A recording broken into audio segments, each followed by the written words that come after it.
Welcome to the Topical Capacity Building component of the Public Services module. In this session, we will learn about compliance with the 15% public service cap, including how to calculate the amount that you can be obligated for public services in a given program year, which activities are subject to 15% cap, alternate activities that accomplish similar objectives to some public service activities, but that are not subject to the cap, and how to verify compliance with the cap at the end of the program year. Then, we will discuss the low and moderate income limited clientele national objective and how grantees can strategize to preserve their public service funds by meeting the limited clientele national objective based on the presumption that they are low and moderate income. CDBG grantees must comply with the 15% limitation on the use of CDBG funds for public service activities. In a given program year, the total amount of CDBG funds obligated for public services activities must not exceed 15% of the annual grant allocation, plus 15% of program income received during the prior program year. For example, a CDBG grant of over $1 million this year, plus prior year program income of $100,000, yields a maximum amount that may be obligated for public service activities of $165,000. CDBG-funded public services include many activities that are vital to low and moderate income communities. There are 26 activities listed in HUD's Integrated Disbursement and Information System, IDIS, matrix codes, which you can see here. Obligation of CDBG funds to any of the activities listed here is an obligation that counts towards the 15% public service cap. There are two ways that grantees can ensure that they do not exceed the 15% cap by not spending those funds on job training or housing counseling.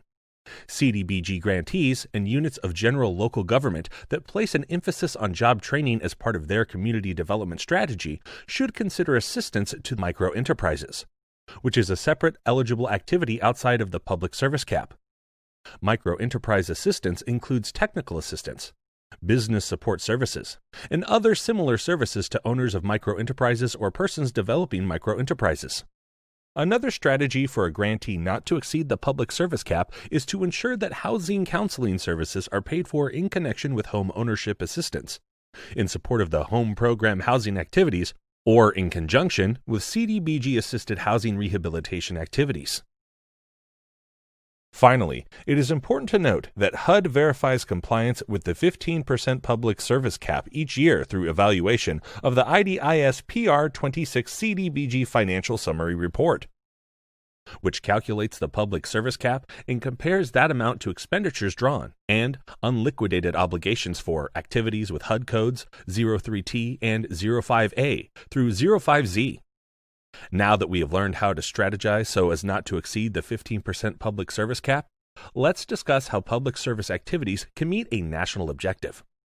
All CDBG public service activities except 05R, home ownership assistance, 05S, rental housing subsidies, and 05T, security deposits, may meet the low and moderate income limited clientele national objective, or LMC for short.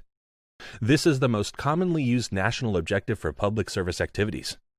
Within the LMC national objective category, there are four distinct ways an activity can meet the LMC requirement.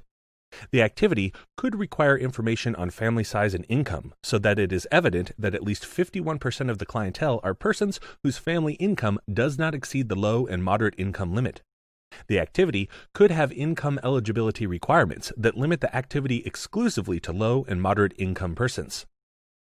The activity could be of such a nature and be in such a location that it may be concluded that the activity's clientele will primarily be low and moderate income persons. And finally, the presumed group category, where the activity exclusively benefits a clientele who are generally presumed to be principally low and moderate income persons, including groups of persons in any one or a combination of the categories shown here. The key advantage to a presumed group activity is that a CDBG grantee or unit of general local government or its subrecipient does not need to collect information on family size and income in order to demonstrate compliance with the national objective. However, HUD encourages CDBG grantees and units of general local government to exercise caution when using the presumed group's national objective. The CDBG-funded activity must exclusively serve clientele who are in one or a combination of the presumed groups. The CDBG-funded activity may not assist a mixture of clientele who belong to one or a combination of the presumed groups, and also assist clientele who must be income qualified.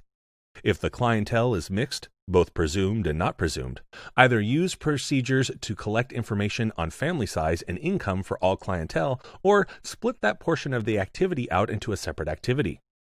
For more information on national objectives and compliance, visit www.hudexchange.info.